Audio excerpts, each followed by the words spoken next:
my first brew turned out quite well. I liked what I tasted, and since then I've brewed probably about 3 or 4 batches, and this is the current one that I'm working on. I got so impatient that I already poured out a cup here.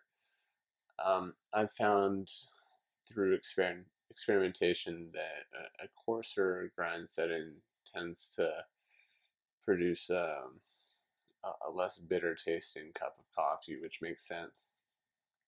There's definitely more complexity um, when you have a finer grind, but you should definitely experiment with different grind settings.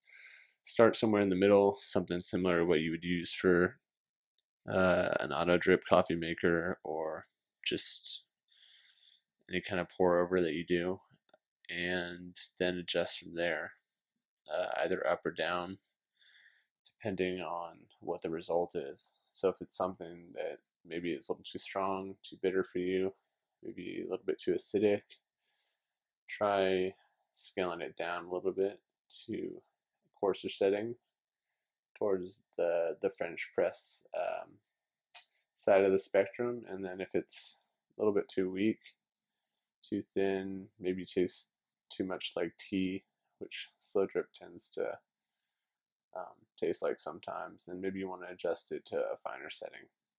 I'm just going to talk about kind of the pros and cons of this thing from what I can tell so far. So let me start off with what I don't like. This lid here is really loose. I don't understand why. It would be cool if it was a snugger fit, so when you pour, and you're impatient like me, this thing stays on without having to hold on to it at the top. Another thing I've noticed is that the drip rate, let's see if you can see it here, the drip rate tends to change. I've noticed sometimes in the middle of a brew cycle, I'll have to come back and check on it to make sure it isn't going too fast or too slow, and adjust accordingly. And that brings me to my third least favorite thing. Adjusting the drip rate is really sensitive. I mean, you really have to be very slight with your movements here, because if you turn it too fast, then see how it's dripping really quickly now.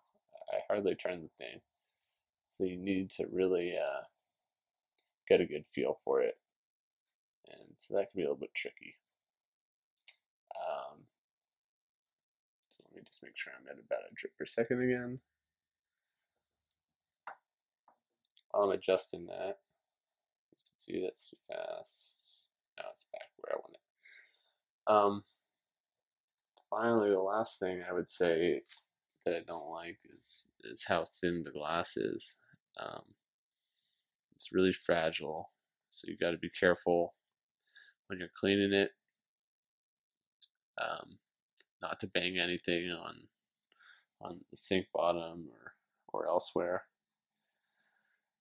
It would be pretty unfortunate if you broke this thing after the first use, or even after the third use, after spending $60+ on it. And so let me talk about what I do like. I mean, obviously this thing is gorgeous. Looks great on the countertop. Love watching the process of the slow drip. It really is a ritual.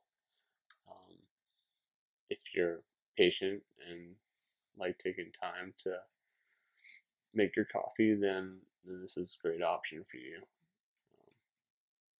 Also, slow drip. I mean, the fact that this is a good size for the consumer, it doesn't take up a lot of space, unlike the current slow drip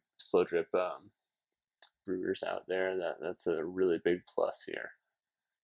It's the first of its type, as far as I can tell, that does slow drip cold brew coffee, at least at this size.